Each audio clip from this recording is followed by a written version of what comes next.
So we've been talking in the last hour about the possible extinction of the human race. What might happen if there's a bottleneck event, a major disaster? If global warming just goes totally nuts, how do we handle that? How do we adapt to that? What do we do? In a more micro fashion, Matthew Heimbach, who's with us, the founder of the White Student Union at Towson University, towsonsu.blogspot.com is the website. Matthew Heimbach is worried that the white race is at risk. Do I have that right, Matthew? Well, Tom, we're not exactly talking about the extinction of the white race, but one thing I am trying to bring awareness about is, one, white genocides that are occurring all over the world and in our own country, how essentially whites are being treated as second-class citizens in the country that our forefathers built. You're saying there's a white genocide going on in the United States? Well, specifically, I'm referring to the white genocide of what happened in former Rhodesia, and currently the human rights violations going on in South Africa. But what I see going on in the United States is that I don't think you're going to find anybody who's going to support Robert Mugabe, and he's not only murdering white people in former Rhodesia, he's also murdering black people in far larger numbers, as I'm sure you well know if you have any familiarity with the situation there. Well, I mean, that's kind of an unfair comparison considering there are far less white people, especially after the policies of when Mugabe took power, in which he collectivized all of the farms, took away property, and used force. But those farms had been taken from the indigenous people, the black people who had lived there, by white people to begin with. Well, here's the same problem where we have the reparations discussion in America. You look, say, in South Africa, where there are whites who have been there for 400 years, that there have been white settlers in that part of Africa for longer than the United States has been a country. So, I mean, can we really blame people that are alive today for the fact that colonialism started to happen 400 years ago? We're talking about people who have owned this land for hundreds of years and have farmed it and bring something important to the economy of the country. So and now they're being executed. So forget about the fact that we've had 200 years of legal apartheid, 450 years of legal slavery here in the United States, whether it's African Americans, Native Americans. Forget all that. The white people who basically controlled all the wealth, most of the wealth in the United States, virtually all the political power. I don't know of any African Americans in the United States Senate. Maybe I'm missing something. And white males, for that point, it's very few women. That these people are an oppressed minority? That you and I are an oppressed minority? I don't get it.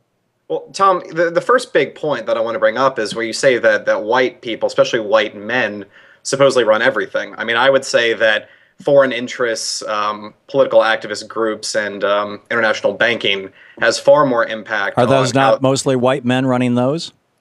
Because here's the problem, that even if it's a white face doing it, here's the problem. If you, as a white man, even if you were Bill Gates, if you were a governor, if you did anything in which you become pro-white, then you're going to be ostracized from the society. Whites are in charge, but they're not allowed to advocate for the best interests of white people. Might that not be because that kind of puts a face on the on the racism that's inherent in the system right now?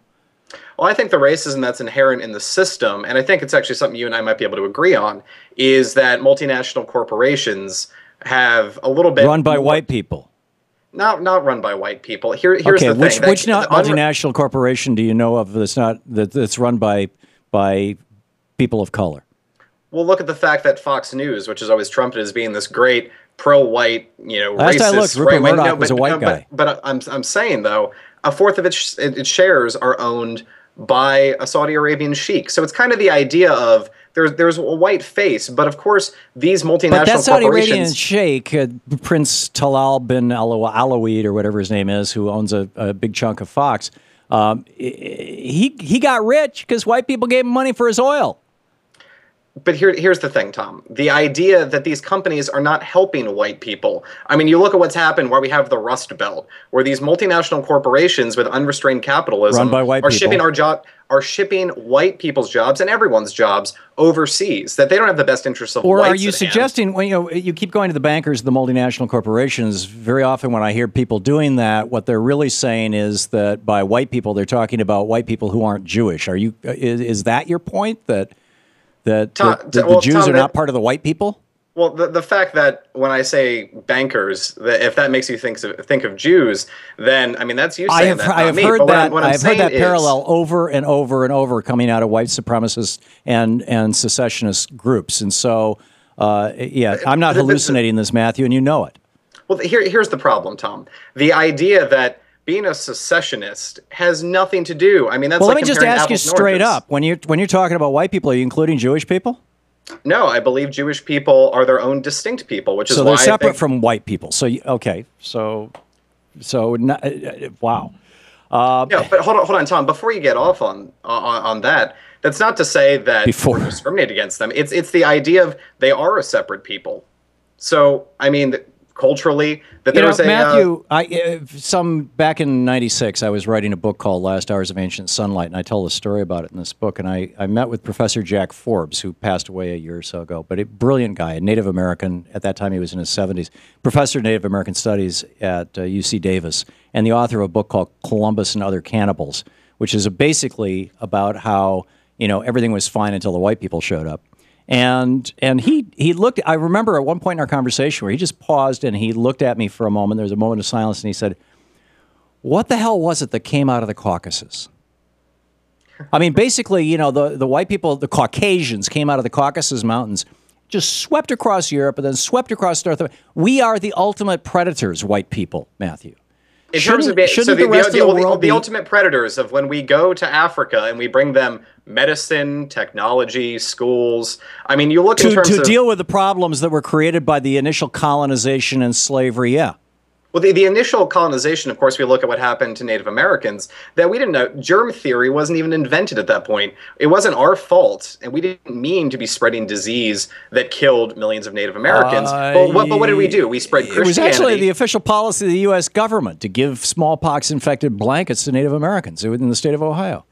Considering that germ theory was not even openly accepted until the late 1800s. They knew what smallpox was. I mean, hold on, Tom. We're talking about from the start of colonialism to then, that's 400 years. So they knew what smallpox was, Matthew. They may have thought it was little spirits or something, but they knew that if you took the pus out of one of these pox blisters on a person and you put it on a blanket and you gave that blanket to the Indians who had no immunity, they would all die. They knew that. And we did that. Well, one thing, if we're going to be blaming white people for what happened to Native Americans, look at the Buffalo astounded soldiers. By all this.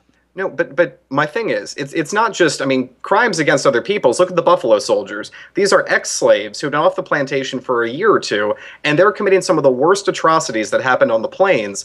And you can say they were only on behalf of white people. Right. But you can say, I was only following orders, but that didn't work at Nuremberg, so it shouldn't work in that case, where people who were just oppressed are then oppressing other people and committing horrendous atrocities. So my point is that white people deserve to exist, deserve to have our culture, and deserve to be preserved. But what if our culture is destructive, Matthew? What if our culture is destroying the planet? What if our culture is functionally predatory? I mean, I would say from Wall Street to the oil industry, you look at how our culture works, and it's, I got mine, screw you. Tom, here's this thing, and I hear this all the time from anti-racist groups and things like that, but anti-racist is just a code word for anti-white, and that's what it boils down to. Is it? That this idea, yes. So you can't be a racist if you're not white? No. But these anti-racist groups, where you look where they do things, it happened just this year, where there was a meeting of individuals talking about things, and quote-unquote anti-racists burst in with hammers and started clubbing people in the head and attempting to kill them. I don't know what you're talking about, Matthew, so I can't comment on it. I'm not familiar with that. But well, thank you for coming by and sharing in a frank and unvarnished fashion your worldview. I think it's very illuminating to our viewers and listeners. Matthew Heimbach, founder of the White Student Union at Towson University, and a member of the Maryland League of the South and Sons of the Confederate Veterans. Thank you, Matthew.